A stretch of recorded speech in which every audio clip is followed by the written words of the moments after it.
اللہ رب العالمین والعاقبۃ للمتقین والصلاة والسلام علی سید الانبیاء والمرسلین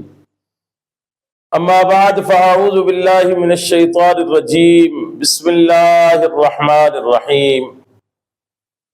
برادران ملت اسلامیہ، السلام علیکم ورحمۃ اللہ وبرکاتہ۔ آپ دیکھ رہے ہیں ہمارا چینل صدائے حق اور میں ہوں محمد خالد محمود نعیمی حمدانی۔ میرے محترم سامعین و ناظرین، اللہ تبارک و تعالیٰ کی رحمتیں برکتیں امت مسلمہ پر بارش کی طرح برس رہی ہیں، اس لیے کہ رمضان شریف کا مبارک مہینہ چل رہا ہے اور اس مبارک مہینے کی بابرکت راتوں میں ہمیں قرآن پاک پڑھنے سننے کی سعادت حاصل ہو رہی ہے۔ ہم اپنے چینل صدائے حق پر جو ہے آپ کے لیے لے کر آئے ہیں خلاصہ قرآن کا ایک بہت ہی خوبصورت پروگرام۔ آج آپ دوستوں کے سامنے قرآن پاک کے 16ویں پارے کی تفسیر اور خلاصہ جو ہے وہ بیان کیا جائے گا۔ میرے محترم صدائے حق چینل کے سامعین و ناظرین، اللہ تبارک و تعالی نے قرآن پاک کے 16ویں پارے کے اندر بہت سارے ارشادات اور حکم بیان فرمائے ہیں، جو مرکزی چیزیں ہیں وہ آپ کے سامنے بیان کرنے کی سعادت حاصل کریں گے۔ 15ویں پارے کے اندر سورہ کہف کا آغاز ہوا تھا، جس کے آخر پہ جو ہے حضرت موسیٰ علیہ السلام اور حضرت خضر علیہ السلام کی ملاقات کا ذکر اللہ تبارک و تعالیٰ نے فرمایا، اور اس کا جو آخری حصہ ہے وہ اللہ تبارک و تعالیٰ نے 16ویں پارے کے آغاز کے اندر بیان فرمایا۔ حضرت سیدنا موسیٰ کلیم اللہ علیہ السلام جو ہے وہ اللہ تبارک و تعالیٰ کے حکم سے اس کے ایک نیک بندے سے ملنے کے لیے سمندر کے کنارے آئے، اور حکم تھا کہ جہاں آپ کی مچھلی زندہ ہو کر سمندر کے اندر چلی جائے گی وہاں پہ جو ہے آپ نے اندر چلے جانا ہے، اور وہاں پہ اس اللہ کے بندے سے آپ کی ملاقات ہو جائے گی۔ موسیٰ علیہ السلام وہاں پہنچے اور ان کے ساتھ ملاقات ہوئی، اور ان سے کہا کہ میں آپ کے ساتھ جو ہے کچھ دن رہنا چاہتا ہوں۔ انہوں نے کہا کہ مجھے آپ کو اپنے ساتھ رکھنے پر اعتراض نہیں، لیکن میرے کچھ کام ایسے ہیں کہ جنہیں دیکھ کر جو ہے آپ صبر نہیں کر پائیں گے۔ موسیٰ علیہ السلام نے کہا کہ نہیں، میں جو ہے کچھ نہیں بولوں گا اور آپ کے ساتھ جو ہے خاموشی کے ساتھ جو ہے وہ سفر کروں گا۔ تو اس بات پر جو ہے یہ سفر آگے چلا موسیٰ علیہ السلام کا اور حضرت خضر علیہ السلام کا۔ حضرت خضر علیہ السلام اور موسیٰ علیہ السلام نے جو ہے کشتی کے اندر سواری کی دریا کو کراس کرنے کے لیے۔ جب کشتی وہاں پہ رکی تو کشتی والوں نے جو ہے ان سے کرایہ نہیں لیا، کہا کہ نہیں ہم آپ سے کرایہ نہیں لیں گے، اور خضر علیہ السلام نے جو ہے کشتی کا جو ہے نیچے اترتے ہوئے ایک تختے کو جو ہے وہ توڑ دیا۔ موسیٰ علیہ السلام حیران ہوئے کہ ایک تو انہوں نے جو ہے وہ ہم سے کرایہ نہیں لیا اور آپ نے الٹا ان کو نقصان دے دیا۔ فرمایا کہ میں نے آپ سے کہا تھا کہ میرے کام ایسے ہیں کہ جنہیں دیکھ کر آپ صبر نہیں کر پائیں، کہ کہا نہیں مجھے مزید ایک چانس اور دیں اور میں آپ کے ساتھ مزید آگے سفر کرنا چاہتا ہوں۔ موسیٰ علیہ السلام کا خضر علیہ السلام کا سفر آگے چلا تو ایک بستی کے پاس سے گزرے، وہاں ایک بہت خوبصورت بچہ کھیل رہا تھا۔ خضر علیہ السلام نے اس بچے کو پکڑ کر جو ہے وہ قتل کر دیا۔ اب تو انتہا ہو گئی، صبر نہ رہا، یہ کیا ہو گیا، بچے کو قتل کر دیا آپ نے۔ کہا میں نے آپ سے کہا تھا کہ آپ صبر نہیں کر پائیں گے، میرے کام ایسے ہیں۔ کہا ایک موقع اور۔ پھر آگے چلے اور ایک بستی کے پاس سے گزرے اور وہاں سے لوگوں سے کہا کہ ہم مسافر ہیں، ہمیں کچھ کھانے کے لیے دو۔ انہوں نے کھانے کے لیے کچھ نہ دیا ان کو۔ تو وہاں جب گزر رہے تھے بستی کے پاس سے ایک پرانی بوسیدہ جو ہے بہت زیادہ کمزور دیوار تھی جو بالکل گرنے والی تھی، تو آپ نے ان سے کہا موسیٰ علیہ السلام سے کہ آپ میرے ساتھ مجھے مدد کروائیں اور ہم اس دیوار کو جو ہے وہ سیدھا کر دیتے، اس کو ذرا صحیح کر دیتے ہیں۔ اس دیوار کو دوبارہ جو ہے صحیح کر دیا گیا۔ تو موسیٰ علیہ السلام نے کہا کہ انہوں نے ہمیں کھانے کے لیے کچھ نہ دیا، ہماری مہمان نوازی نہیں کی ہے اور آپ نے ان کی دیوار کو سیدھا کر دیا ہے۔ کہا کہ میرا اور آپ کا سفر یہاں پہ ختم ہو گیا، لیکن جاتے ہوئے جو ہے آپ ان باتوں کی حکمت جو ہے وہ ضرور آپ سماعت کرتے جائیں۔ یہ قرآن پاک کے اندر اللہ تبارک و تعالیٰ نے یہ قصہ بیان فرمایا ہے 15ویں پارے کے آخر پہ اور 16ویں پارے کے آغاز میں۔ تو فرمایا کہ وہ تختہ جو ہم نے نکالا تھا کشتی کا، اس لیے کہ دریا کے اس بات جو ایک بڑا ظالم بادشاہ ہے، وہ جو بھی کشتی صحیح دیکھتا ہے اس کے اوپر قبضہ کر لیتا ہے۔ ہم نے وہ تختہ نکال کر جو ہے اس کشتی کو عیبدار کر دیا تاکہ وہ جو بادشاہ ہے وہ اس کے اوپر قبضہ نہ کر سکے، کیونکہ اس کشتی کا جو مالک ہے بڑے غریب ہے اور ان کا گزر اوقات اسی کشتی کی مزدوری پر ہی ہوتا ہے۔ فرمایا کہ ہم نے جو بچے کو قتل کیا اس میں حکمت یہ تھی کہ یہ بچہ اس سے اس کے ماں باپ بڑا پیار کرتے تھے، لیکن اس میں لکھا ہوا تھا کہ یہ شکی ہے، یہ آگے چل کر جو ہے یہ کافر ہوگا، اور خطرہ تھا کہ اس کے والدین اس کی محبت میں جو ہے وہ بھی کہیں ایمان سے جو ہے وہ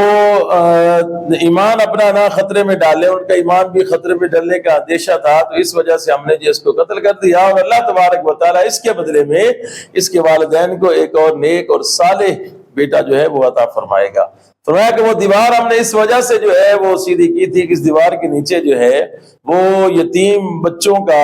خزانہ ہے، ان بچوں کا جب والد ہے جب اس کا انتقال ہونے لگا تو انتقال سے پہلے اس نے جو کچھ پیسے کچھ خزانہ اس دیوار کے نیچے دفن کر دیا تھا، اور اوپر دیوار چن دی تھی تاکہ جب وہ جو ہے یہ بچے بڑے ہوں گے تو خود بخود جو ہے اس خزانے کو وہاں سے نکال لیں گے۔ اب اگر یہ دیوار گر جاتی تو لوگوں کو پتہ چل جاتا اور وہ اس کے اوپر قبضہ کر لیتے، کیونکہ بچے ابھی چھوٹے ہیں، لیکن جیسے یہ بچے بڑے ہوں گے تو ہم اللہ کے حکم سے ان کو بتا دیں گے اور ان کی امانت جو ہے وہ ان تک پہنچ جائے گی۔ یہ قصہ اللہ تبارک و تعالیٰ نے جو ہے حضرت موسیٰ علیہ السلام اور خضر علیہ السلام کی ملاقات کا قرآن پاک کے اندر بیان فرمایا ہے۔ اس میں ایک حکمت یہ بھی ہے کہ اللہ تبارک و تعالیٰ کے ہر کام کے اندر کوئی نہ کوئی حکمت ہوتی ہے۔ اللہ کریم کا کوئی بھی کام بغیر حکمت کے نہیں ہوتا ہے۔ بہت ساری چیزیں ایسی ہوتی ہیں، بہت سارے واقعات ایسے ہوتے ہیں ہماری زندگی کے اندر کہ ہم بظاہر ہماری عقل میں وہ چیز نہیں آتی ہے کہ یار یہ تو بڑا ظلم ہے، یہ بڑی زیادتی ہے، ایسا نہیں ہونا چاہیے تھا، لیکن اس کے پیچھے اللہ تبارک و تعالیٰ کی بہت بڑی حکمتیں جو ہے وہ کار فرما ہوتی ہیں، اور ان کو وہ اللہ تبارک و تعالیٰ ہی بہتر جانتا ہے۔ آگے جو 16ویں پارے کا دوسرا حصہ ہے اس کے اندر اللہ تبارک و تعالیٰ نے سورہ مریم، اس کے اندر حضرت عیسیٰ علیہ السلام کی ولادت کا ذکر فرمایا ہے، اور خاص طور پر جو ہے حضرت یحییٰ علیہ السلام کی ولادت کا ذکر فرمایا۔ آپ کے والد گرامی نے حضرت مریم علیہ السلام کے پاس جو ہے وہ بے موسم پھل دے کر جو ہے وہ دعا مانگی، اور اللہ تبارک و تعالیٰ نے جو ہے ان کو اولاد کی نعمت سے سرفراز فرمایا، حالانکہ ان کی زوجہ اور وہ جو ہے وہ بہت زیادہ عمر رسیدہ ہو چکے تھے۔ اللہ تبارک و تعالیٰ نے ان کی ولادت کا ذکر کر کے یہاں سورہ مریم کے اندر یہ پیغام دیا ہے، لوگوں کو یہ بتایا ہے کہ دیکھو ہماری قدرت کے لیے کوئی چیز بھی ناممکن نہیں ہے، اگر ہم چاہیں تو عمر کے اس حصے میں بھی اولاد جو ہے وہ عطا کر سکتے ہیں جس عمر کے حصے میں اولاد ہونے کی امیدیں بالکل ختم ہو چکی ہوتی ہیں۔ اور پھر ان کا واقعہ اور ان کا قصہ ذکر فرمانے کے بعد اللہ تبارک و تعالیٰ نے اس سے بھی ایک عجیب واقعہ جو ہے وہ بیان فرمایا ہے، اور وہ حضرت عیسیٰ علیہ السلام کی ولادت کا واقعہ ہے کہ حضرت عیسیٰ علیہ السلام ان کو تو جو ہے وہ بڑھاپے کے اندر جو ہے اللہ تبارک و تعالیٰ نے اولاد عطا فرمائی، اور یہاں کمال یہ ہو گیا کہ حضرت عیسیٰ علیہ السلام کو اللہ تبارک و تعالیٰ نے بغیر باپ کے پیدا فرمایا۔ یہ ان کی ولادت سے عجیب بات ہے کہ بڑھاپے میں اولاد ہو جانا، چلو اولاد تو ہوئی ہے، میاں بیوی آپس میں موجود تو ہیں، ان کا ملنا تو ہے،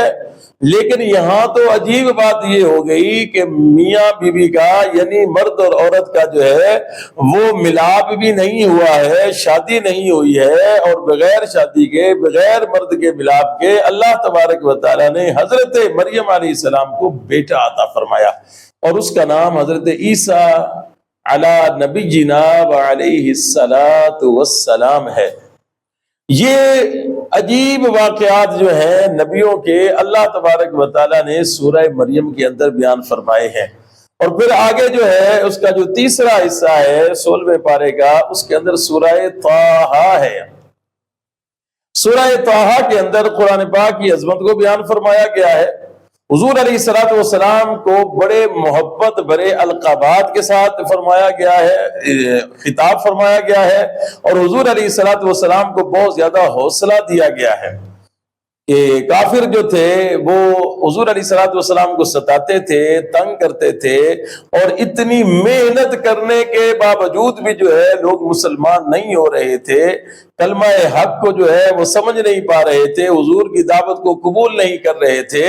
تو حضور علیہ الصلوۃ والسلام کو حوصلہ دیا گیا کہ اے ہمارے پیارے محبوب صلی اللہ تعالی علیہ وآلہ وسلم، آپ جو ہے وہ غم نہ کریں، جب اللہ جس کو توفیق دے گا تو انشاءاللہ ان کو ایمان کی دولت نصیب ہوگی۔ آپ کا کام جو ہے وہ پیغام پہنچانا ہے،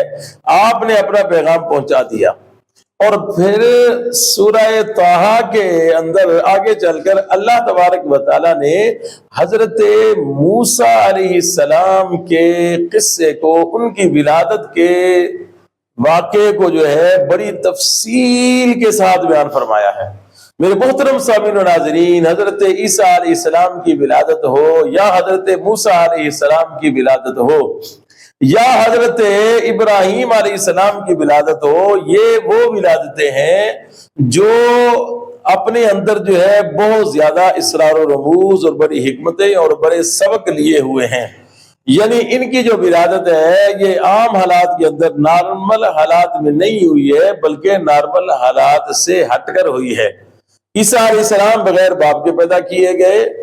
حضرت ابراہیم علیہ السلام کی ولادت کو اور ان کی پیدائش کو روکنے کے لیے نمرود نے اپنا ایڑی چوٹی کا زور لگا دیا۔ موسیٰ علیہ السلام کی ولادت کو روکنے کے لیے فرعون نے جو ہے وہ اپنی پوری طاقت لگا دی، لیکن نہ موسیٰ علیہ السلام کی ولادت کو وہ روک سکے اور نہ عیسیٰ علیہ السلام کی، نہ ابراہیم علیہ السلام کی ولادت کو روک سکے۔ تو حضرت موسیٰ علیہ السلام کی ولادت کا پورا واقعہ جو ہے بڑی تفصیل کے ساتھ کہ کس طرح جو ہے ان کی والدہ نے ولادت کے بعد ان کو جو ہے وہ دریا کے اندر ڈالا، ایک صندوق کے اندر بند کر کے، اور پھر کس طریقے سے دیکھیں اللہ تبارک و تعالیٰ کی جو حکمتیں ہیں اور جو اس کے کام ہیں یہ وہی جانتا ہے کہ وہاں حکم ہوا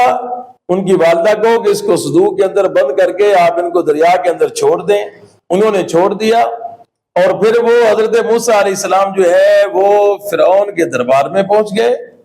اور پھر وہیں پر جو ہے پھر اللہ تبارک و تعالیٰ نے جو ہے آپ کی والدہ کو ہی فرعون کے دربار تک پہنچایا، اور ان کو دودھ پلانے کی ڈیوٹی بھی ان کے ذمہ ہی لگ گئی۔ سبحان اللہ۔ ان ساری چیزوں کا ذکر جو ہے اللہ تبارک و تعالیٰ نے سورہ طٰہٰ کے اندر بیان فرمایا ہے۔ یہ تھا میرے محترم سامعین و ناظرین 16ویں پارے کا خلاصہ مختصراً جو آپ کے سامنے بیان کیا گیا۔ انشاءاللہ کل اللہ تبارک و تعالیٰ کی توفیق سے 17ویں پارے کے خلاصے کے ساتھ آپ کی خدمت میں حاضر ہوں گے۔ اگر پروگرام اچھا لگا ہو تو اسے صدقہ جاریہ کی نیت سے اپنے ساتھیوں کے ساتھ شیئر ضرور کیجیے گا۔ فی امان اللہ، السلام علیکم ورحمۃ اللہ وبرکاتہ۔